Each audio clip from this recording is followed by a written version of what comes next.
What time is it? It's time for another Every Other Wednesday.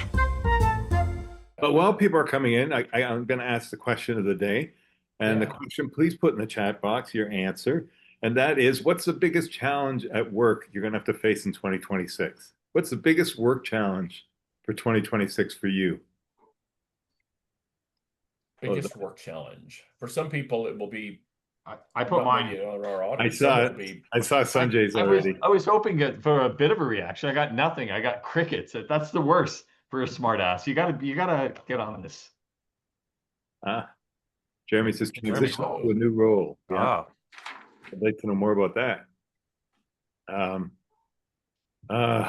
Fritz is always moving leadership. Yeah, moving leadership from learning to action. Yeah. Don't forget, make it everyone, not just hosts and panelists. Yeah. And to those people who are just joining us, the question for today, put it in the chat box, is what's your biggest work challenge for 2026? And why don't we go ahead and start this party? Gong show. Okay, but everybody's Richard, do you want to introduce yourself? I'll do that. Yes. Hello, everyone. Welcome. My name's Richard Haddon, and I'm a speaker and author. I wrote Contented Cows Still Give Better Milk. I live in Jacksonville, Florida. I am at the moment in Phoenix, Arizona, and I speak about employee engagement and leadership in the new world of work. Welcome. That's Richard. it. That's all I got. That's all you pass it on to somebody else. Well, I'm just going to let you pick it up. We got to duke it out. Sanjay, go. Sanjay, go. My name is Sanjay Nath. I am a speaker and author as well. I am from Oakville, currently in Oakville. See what I did there? And I speak on leadership, best known by a concept called the 10-80-10 principle, which is a strength-based leadership model. I will throw it over. Most people don't know where Oakville is. That doesn't matter. Then they can go Google it. Okay. You can ask your favorite AI. Because there's only one Oakville in the world, I'm sure. Well, and somebody from Oakville was on Jeopardy this week. I'm just saying. How many Jacksonville, Floridas are there? I'm going to go look it up. There might be more than one. That's right. 31 Jacksonvilles in the U.S. All right, Michael. You're not. Hi, Sanjay. Thank you. I want to know if there's oaks in Oakville. My name is Michael Kerr. I am coming to you from Canmore, Alberta, in the spectacular Canadian Rockies, an hour west of Calgary, Alberta. It is January 21st, 2026. As we are doing this show, this is our official date stamp process, and I speak about inspiring workplace culture, inspiring leadership, and humor in the workplace. And my latest book is Small Moments, Big Outcomes: How Leaders Create Cultures That Fuel Extraordinary Results. And the theme days for today is as follows. Listen up, because there's some fun ones.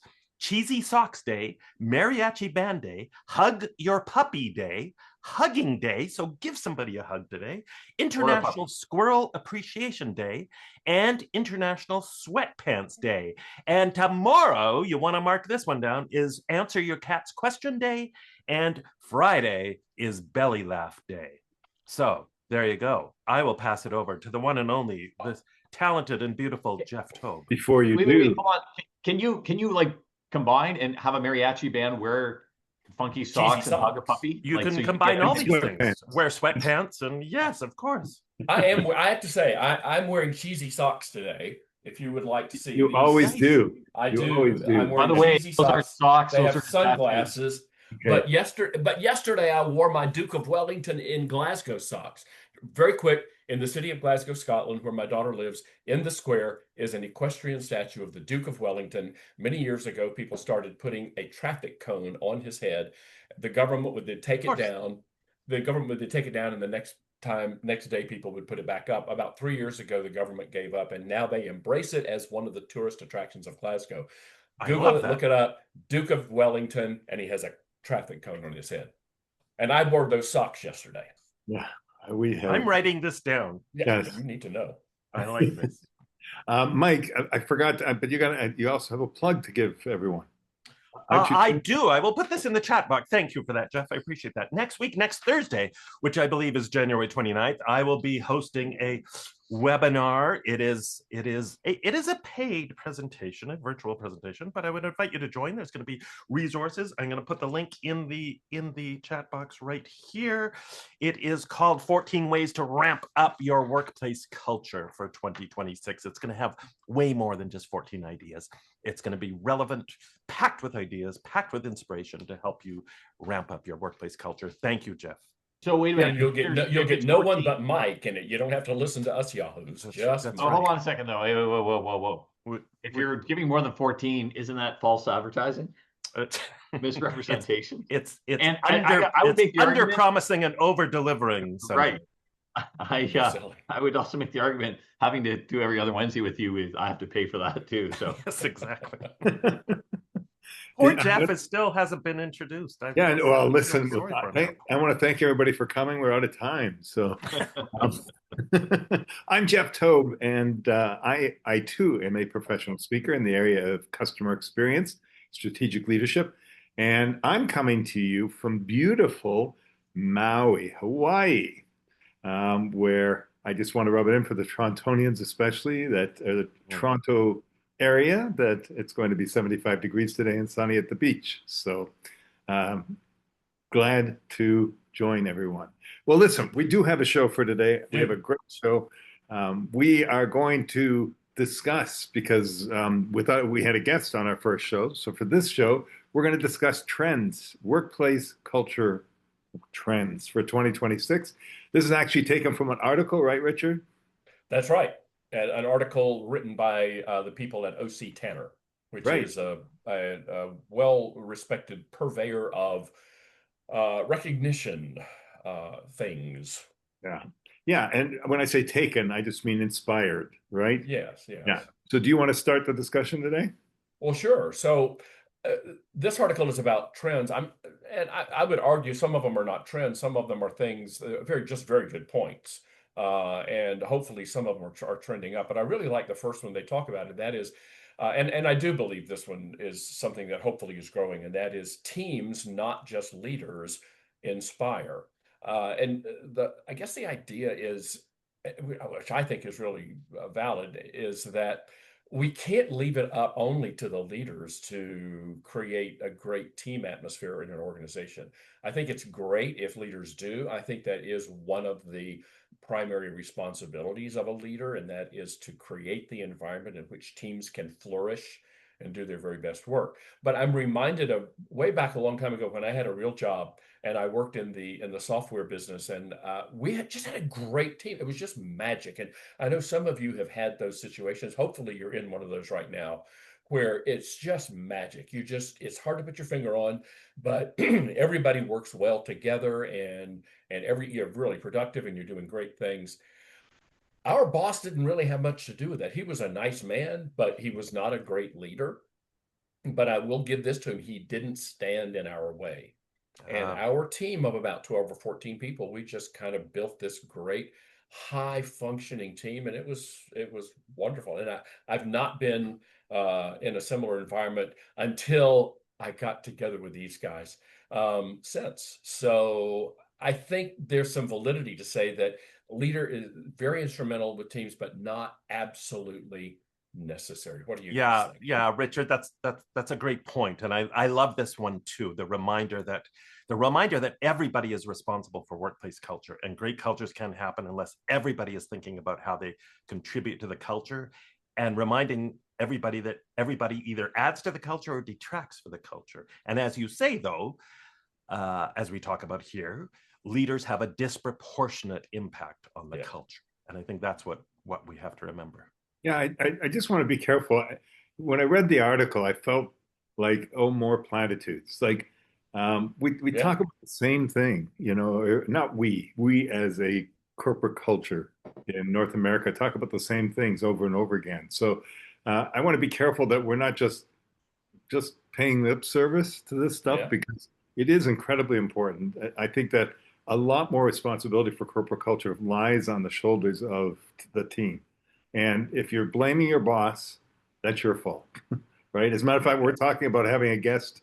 I won't give away anything, Mike, but on a guest that's going to be talking about toxic bosses and are you in the right job? I think that's perfect, perfect way to look at what you're doing. When you said this earlier, like I don't know how much they are trends per se. I mean, a trend has a implication of a Start short point and a time period growth and a curve. short Yeah. time period, right? And this notion of teams, not just leaders, to inspire, it's not going anywhere.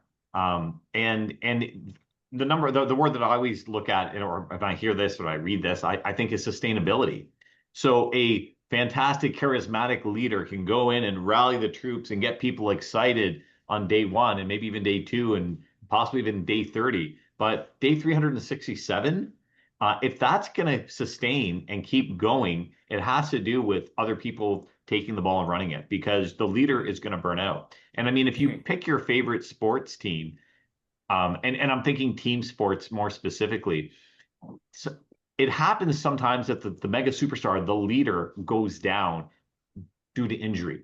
And yet the team can still, and sometimes even do better than when the superstar leader has been injured. And that's, to me, that speaks to culture. That says, hey, we all need to step up. Hey, we're all on this. And I mean, to Jeff's point, that idea is if you're complaining, oh, my boss sucks, oh, this, oh, poor me. Well, you got to take some personal responsibility in that as well, because it's, everyone's got to come on board and play. Otherwise, you're not getting anywhere. Yeah, that's a good example because and what you talked about, it's kind of the background of the team is already set. It's there. And then when something does happen, it becomes less dependent on the leader.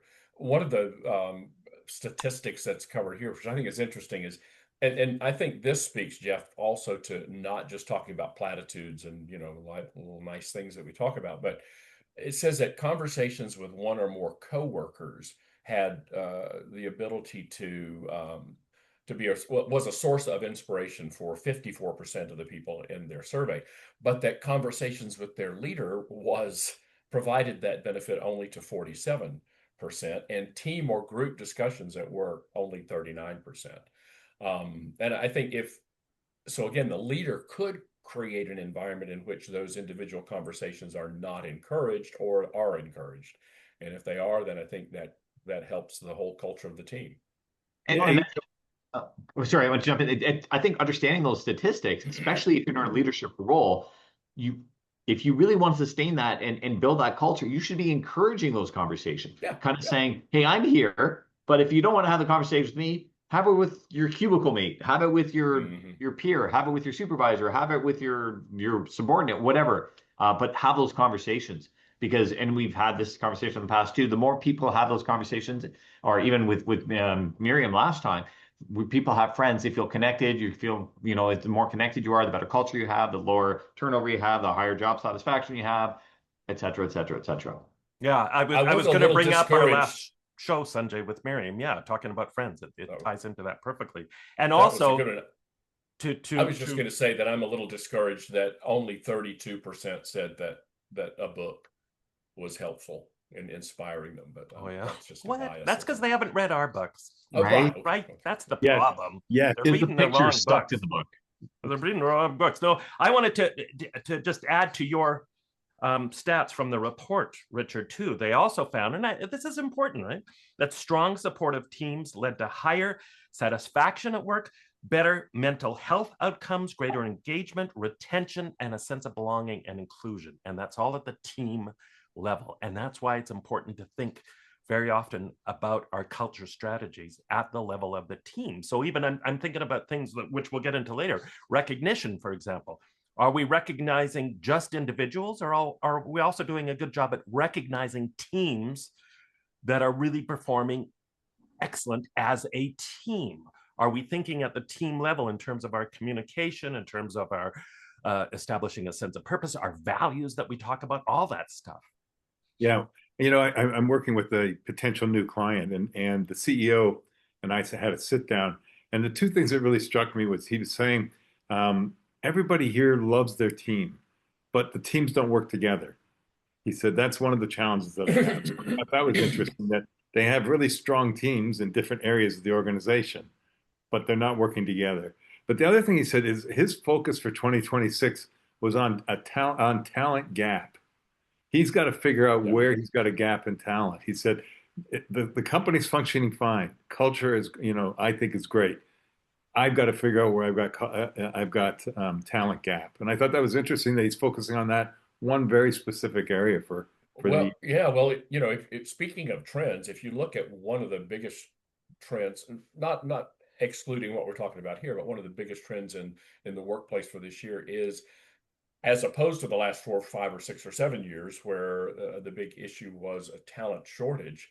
It's more now focused on there's enough people, just not enough people with the right skills. So there's a skills gap, there's a talent gap, and that's the challenge that people are trying to address today without a great deal of success. right. So what Absolutely. Anna wrote was, yeah, she's saying this stuff's important, but why aren't people doing more of it? Are they just overwhelmed? What do you guys think? Yeah. I think there are two things. I think they're overwhelmed and they fail to recognize the importance of it, as as we do. And we're all a little biased, and we certainly, Anna and the four of us, do this kind of work.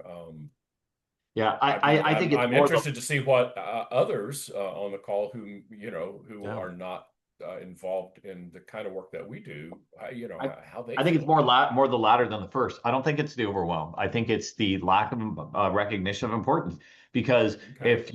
if someone cuts you or stabs you, you don't go, I'm overwhelmed, I'm not going to treat it. You realize how important it is. And when you recognize the importance, you find the resources, you find the time, the energy, the money, the capital to invest in it. But I think people don't buy into it. They kind of go, yeah, it's easy to do. It's easy not to do. I can deal with it tomorrow. It's not that, Well, yeah, it's one of those things that's important, but not necessarily urgent. that's what I'm saying. It's I- either or important activity. Yeah. I would add two things to that, Sanjay. I think some people do recognize it's important, but they honestly have no idea how You're right. to fix it. They don't have the tools. They don't have the training. They've never been trained. You look at the stats for leadership training. It's pathetic. The No, and number it's of getting people that have worse. moved into leadership positions and receive no training, zero training. Here's the keys to your new car. Good luck.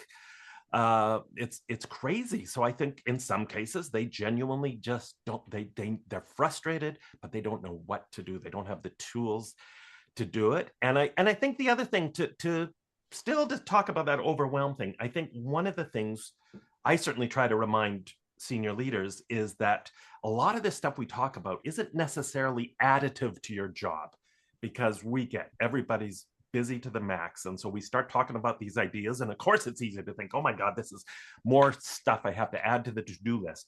I think it's more a matter of reframing that and reminding leaders that it's changing how you do the things you are already doing.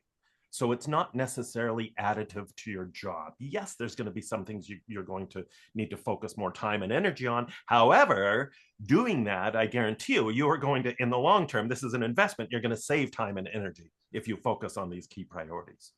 If I was a numbers guy, I'd draw an analogy here.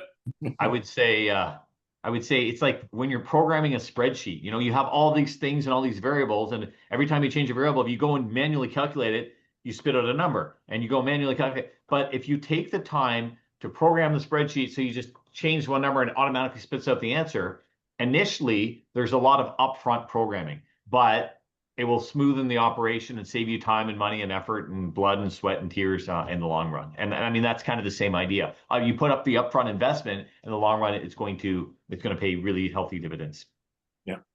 I want to highlight something that Fritz said. The skills gap that we were talking about. He says, I'm not sure that we're not developing folks. I think there's an expectation to hire someone fully formed. I absolutely agree with that. I think far too many employers, they want an already made, customized cake, made for them, but exactly the way that they want it.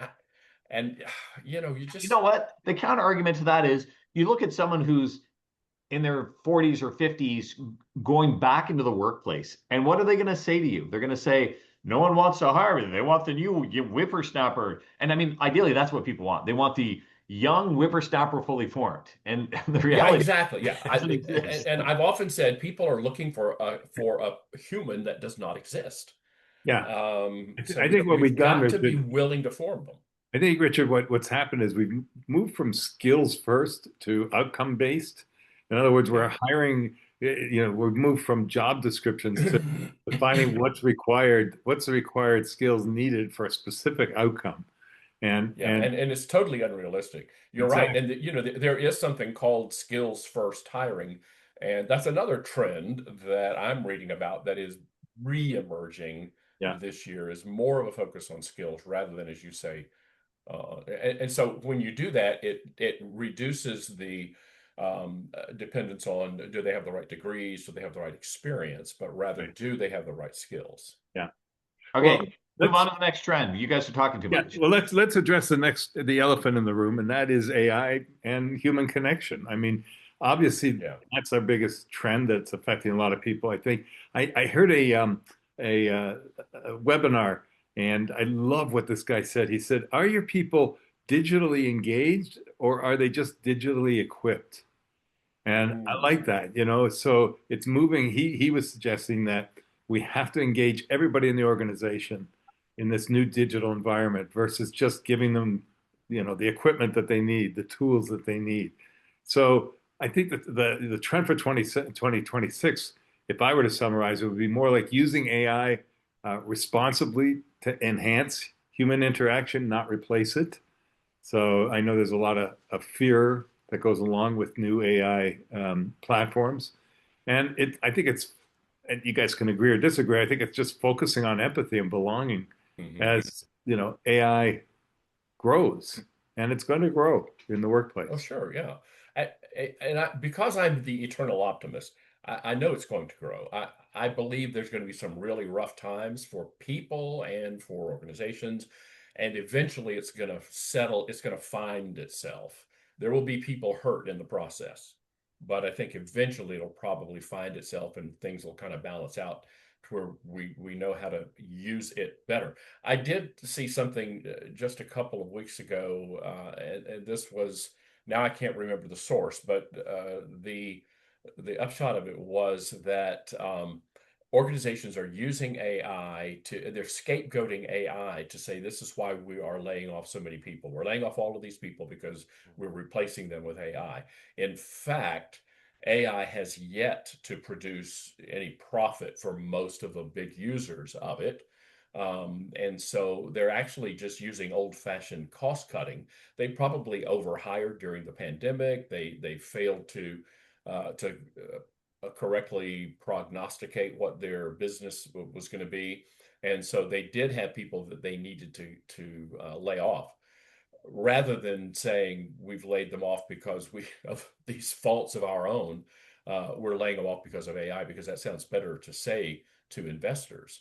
And I think that's something we have to be a little skeptical of the claims of, we're laying people off because AI has replaced their jobs. Although at the same time, it is happening. Oh, certainly it is, yes. Without a question. My nephew is actually is writing himself out of a job and outsourcing his job. Well, but my point is that they are getting rid of people and saying that they're using AI, and they are using AI. But then if you look at it very critically, is the AI actually doing the work and creating the same value as the people did? Right. And in many cases, again, I think they're just it's convenient to say, this is why we're doing it. That's the old breaking up with you. It's not you, it's me. Yeah. Right.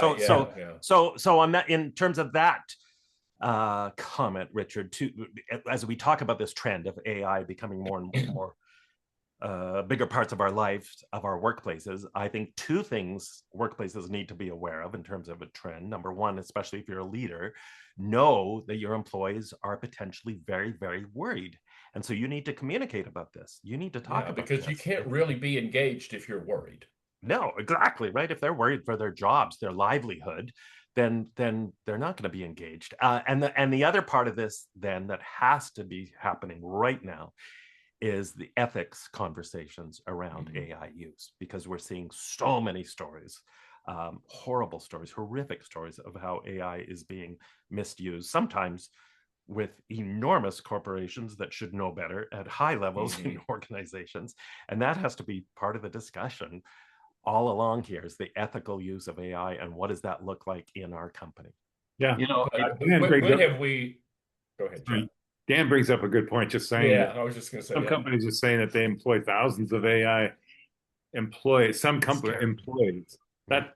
I have never heard that. And Oh that's, yeah. So I saw something a few weeks ago said, and it said, meet your new agentic AI coworker. Oh, geez. And so you're now your teammate is an agentic AI coworker, and I thought, well, at least they won't leave their rotten kimchi, in the break room fridge for 3 weeks. But You know, yeah, I mean, look at the reaction to this just from here, and I just, I don't know that we're ready for that. Anna says, guess fashion companies were one of the first to market their clothes on an avatar, caused a big fuss, understandably. Yeah. so I'm reminded of a story a while back. This we've seen this play out before in a different form. Specifically, there was and I apologize, I'm fuzzy on the details, but some major executive in a big corporation in America, VP of blah blah blah, and he had been doing all kinds of great work, and they were all happy to keep him promoting and promoting him. And it turns out what he'd done is he'd given his passcode key to some teenager in Bangladesh who was doing all his work for him. And they were very happy with the work, but they just kept on.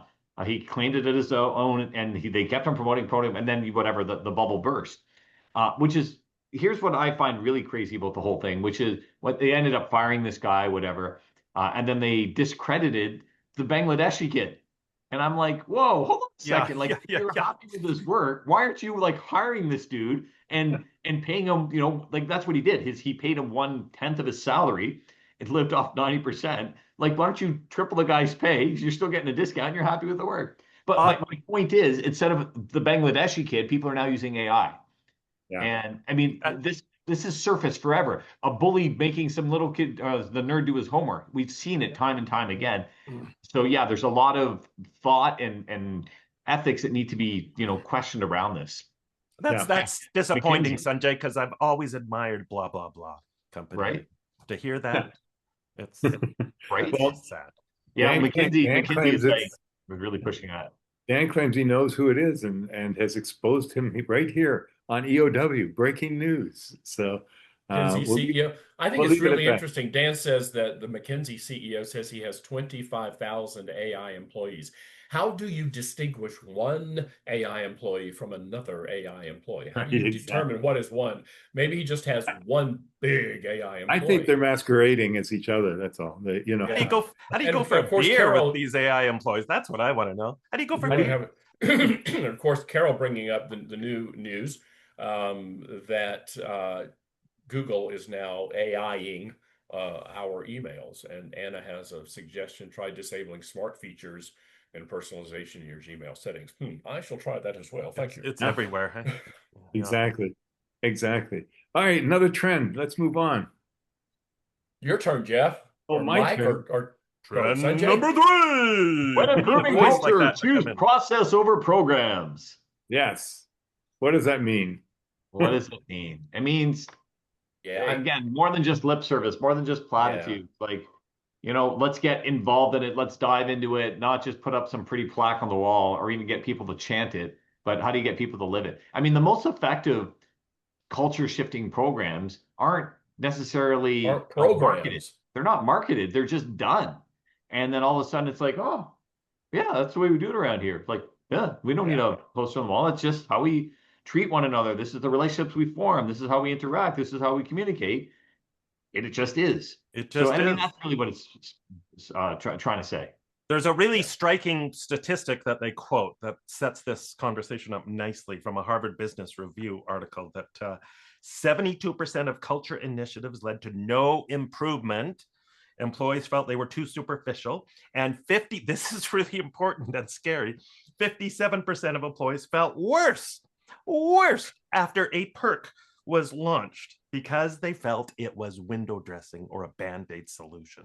And I talk about that all the time. It will backfire, right? Unless it's cash, then they don't. Unless you're just handing out cash or food at your or culture food meeting. Yeah. I think it goes back. Sorry, I think it goes back, and don't roll your eyes because I'm gonna go back to leadership. Let me practice. But yeah, Jenny and Fritz had a discussion in here, and I won't go back and review it, except to think my takeaway was that all of this puts a lot on the shoulders of leadership, And I think you can take that, Yeah, to our earlier point. right. Yeah. But I think you can take that one step further. And when you're developing processes, depending on where you're from, I think we need to look at. I think we need to look at getting more people involved in that leadership circle. In other words, I'm going to an old standby we've talked about, but mentoring. I think that and knowledge management. In other words, somebody knows something that nobody else knows in the organization. Well, you've got to get them to share that. And the best way to do it is have them mentor somebody who, is up and coming in that area. And I don't see it happening enough. I'm preaching it a lot now. I talk about, I've got a whole keynote on mentoring, and I just don't see it happening. I don't see people walking away and doing anything about it. And it's so frustrating to me. Oh, don't you believe that mentoring requires the mentor to have an attitude of generosity, an attitude of giving? And Not if it's a set program, not if you are required to mentor somebody. But here we go with programs again, as opposed Well, to just making it a natural part. Yeah. well, hopefully, eventually it does. Like somebody said, Yeah, said, hopefully it becomes part of the culture. Yeah. Yeah. I think at the heart of team dysfunction, and I know that people much smarter and better looking than I have written books about dysfunction of teams. I think for me, at the heart of team dysfunction is selfishness and self-centeredness. And Yeah. when we cannot share and we can't give, when we want to do all the taking, it's impossible for a team to flourish. That's what Carol says. It equals job security if you don't share, right? Yeah. Yeah. We hoard information. This idea of just making sure it is ingrained as who we are, how we do things around here, reminds me of something I just read last night. I'm reading this fast. I don't know if there's any West Wing fans on the call. I am a huge fan of the show, The West Wing. Just absolutely one of my all-time favorite shows. The show, The West Wing. There's a fabulous book out about the whole making of The West Wing, and they talk about how Martin Sheen, on his very first day, when he's there and he's getting ready for his very first shoot, and he's a little bit late, and the director's going, "Oh, what the hell? Where is he?" And where he is he's going around shaking hands, introducing himself to every single crew member, making this point of making a personal connection with them. Then when they had catering, typically they have catering with the actors and then separate catering with all the other folks. And Martin Sheen said, no, we're one family here. We're just all going to eat together because families eat together. And the comment in the book from, I think it's the director, was, oh, he is showing us what our culture is going to be. Mhm. He's showing us how we are going to work together. That is so much more powerful than I'm going to have. He didn't come in and say, we're going to have a culture program here. Right. Yeah, exactly. Yes. I'm pretty sure the word culture did not leave his Culture never lips. came up. Yeah. No. All right, trend 4. Trend number 4. Behind door number 4 is proving the ROI of culture efforts. And that's not a trend, folks. That is not a trend. That has been there forever. It's a very good point. That's why we exist as a group. That's why we exist. That's right. Because it would be great, in an altruistic kind of utopian society if people did culture for the sake of culture. But I mean, the whole premise of the first book I wrote, Contented Cows Give Better Milk, is that people, it's not about creating a great place to work for the culture, social, or moral aspect. It's for the financial aspect of it. So I think we have to recognize that people who are in charge of creating the culture or setting the culture, it would be wonderful if they, for altruistic reasons, created a wonderful culture. But we know that that's not as likely to happen as if they know that they can make money from it. Yeah, I mean, is that an overly cynical view of it?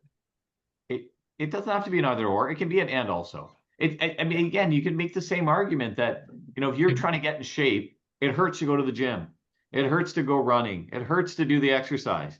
Initially, yeah, but if you talk to like these workout junkies, they haven't worked out in 3 days. They're shaking, going, "Oh, I feel blah. I haven't done this. I need to go out and do." It becomes part of who they are. And so the way I look at it is, yeah, maybe there's a financial incentive, and there should be a financial incentive, which is part of the reason why it feeds everyone. Right, But and that's what allows it to flourish and grow. Yeah, exactly. If you need the financial incentive as a training wheels program to get on board, eventually you can lose the training wheels and just start to ride your bike. And I mean, that to me is the same thing. Like if people are only giving to a charity because they want the tax break, that's their only incentive. I would rather them do that than not do it at all. Right. So, and then hopefully they get to the point where they're like, hey, I changed this person's life. Hey, I really helped this person out. Hey, I helped that organization grow. Then they kind of start doing it on its own. But I have no problem with that. But again, for the skeptics, yes, you need to show the ROI. And there is a solid business case. Sure. It has been for Yeah, years.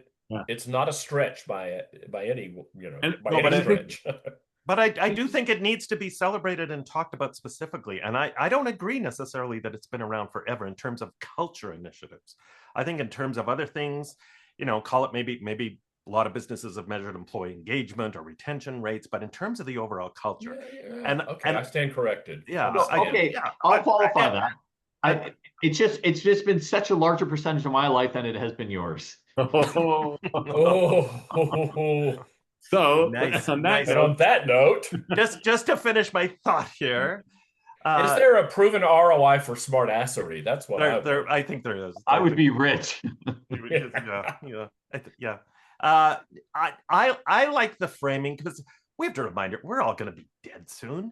Well, not soon, hopefully. We're going to be. Okay, I take back the word soon. We're going to be soon is dead a relative term. As I talk about on my book, we got like on average about 4,000 weeks in this thing called life, and work consumes an enormous part of our life. It affects our mental and physical health, our family lives, our marriages, our identity, who we socialize with, where we live. It has all these impacts on us. It affects our happiness big time and our well-being and our sense of purpose. And I think we do need to talk about those things and try to measure those things as best we can, and then say, and by the way, what's cool is if you focus on all those things, guess what? You actually will make more money. yeah, I think that organizations, and to that point, Mike, I think organizations need to ask themselves, are we aligned with the personal values of somebody who wants to come here and work? Their values, their ambitions, their circumstances. I read an article in Forbes magazine that said 29% of the people they surveyed indicated that they had quit a job because they disagreed with the culture and the values of the organization. 29%. 29%, yeah. I think that's growing because of generational differences, things like that. So it's just a case of, I think in 2026, one of the trends should be along those lines, reevaluating our culture and asking ourselves, is it appealing to somebody who wants to work? Yeah, exactly. Does it work today? Yeah. And there are some, now these are the rarities without a doubt, but I love reading these stories of CEOs of companies who make the perhaps very profound decision to say, you know what, we're not growing at this rate. We're actually going to intentionally grow at a slower rate because we value these other things over money. So yeah, we could be making more money, but at what cost? At what expense to our employees' quality of life and mental health? And if the company is publicly held, that is almost not an option. Well, hold on. If you recall, I mean, it is, but it takes a really ballsy, courageous it's a ballsy one. thing. Jeff Bezos did it with Amazon.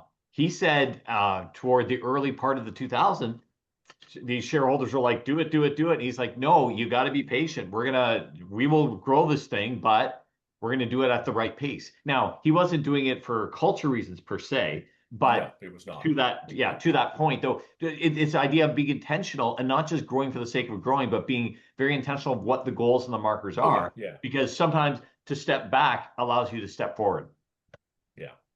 Yeah.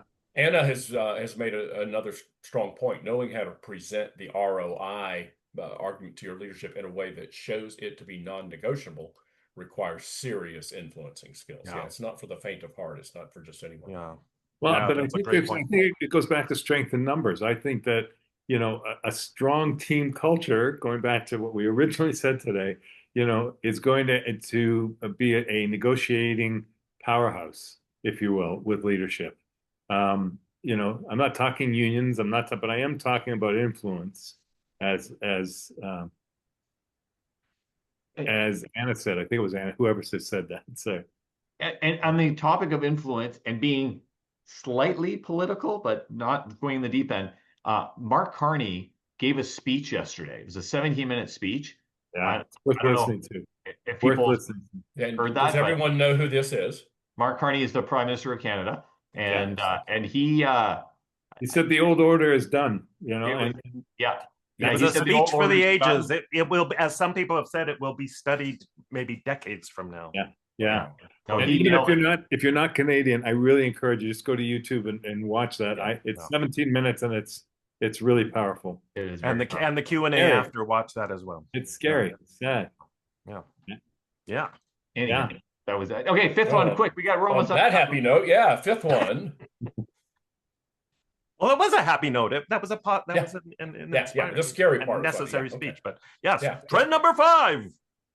Sharing is caring, as they say, right? No, sharing recognition builds belonging in community. I read this with a great deal of interest. I think my reaction was, I wish this were more true than I believe it is.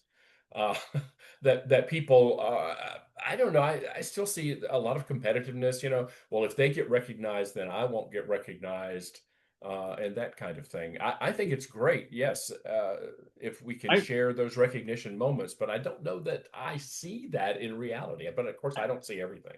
I read that a little differently, and I'll tell Okay, you why. you are a little different, yeah. Yeah, I know. We've already established that. So, but I read it more as amongst companies versus sharing in the organization, and maybe just because I glanced at that headline. But but let me explain. I don't know that if I'm being repetitive, I apologize. But I did a webinar late last year for an organization of competitors in one profession, in one industry. And they had established a group of mentors to mentor other young companies coming into the organization. Not just the CEO, but the entire company, to help them, because they were worried that I won't mention what the industry is, it doesn't matter, but they were worried the industry is kind of dying. And to prevent that, they established this formal organization, nonprofit, where more seasoned veterans of the industry were mentoring younger people to come into the industry and start their own companies. So isn't that the purpose of an association, though? Like, competitors get together. Are you staying over? Not necessarily. No. Hold on, I think I have a visitor. Just a moment. You don't think- if we see a knife or a weapon of some sort, we will. Yeah, exactly. I'm watching this with with great curiosity. If I'm an accountant, I go to my national association. They're not necessarily competitors. If I work for a large company, maybe. I don't know. I'd say all the accounting associations are there. Your competitors are there, and you can either look at them as adversaries or find mentors that are maybe within your organizations or maybe not. All right, stop arguing with me. Right. We're running out of time. So, Richard, you have there. I just had a lovely conversation with the young woman who works in the hotel. No, what were you, Richard? You didn't look out the peephole. That's because the door opened. I saw the door. It was opening. too late for the people. He was done for. Yeah, Guys, we got to summarize. So That's we right. do. Yeah. Actually, Which is we'll different from winterize. winterizing. Yeah, some people are going to have to winterize this weekend. We are here. Yeah. So anyway, I think for me, what I take away from all of this is that it's still people-centered. Mhm. I think that's got to be the focus. I think that with all these new digital tools, we still have to remember our people, and our people make the culture. AI does not make our culture, no matter what we do. Yeah. And I think we're going to get some very stark reminders of that if we're not doing that. Yeah. And I think we can summarize all of this with perhaps one line, is that it's all just about being more intentional when it comes to workplace culture that puts people first. Right. And I think a huge step for everybody on this call, if you're really focused on your culture for 2026, is don't miss any of our episodes. That's No, right. And tell why would everybody you? you know. Bring all your First of all, bring your whole every team. single time we have new people, and I want to just shout out to the people who may be here for the first time or the first time in a long time. We love all of our audience, but we really Absolutely. appreciate your coming and being with us. And again, Absolutely. please invite others you know. We have some great guests lined up for the next few months. And but before we get ahead of ourselves, in 2 weeks, the date will be February the 4th. Wow. And some of us will see you then. Some Yes. of us won't, but Some some of of us us will. We don't know we which- need to get which- together on that, guys. We I don't know know I which won't. one of them. I know I I won't. know I won't. So I'll see you I a won't month be from there. now. Oh, maybe a one? pre-record. Yeah, we don't Anyway. know which ones of us will be here, but we're always here for you. So, Okay. on that note, when will we see everybody? What? All together now. Every other Wednesday. We gotta work Bye, on the y'all. timing Thanks. there. All right, Thanks. good one. Thank you, Bye. everyone, for joining us. Thank you, guys.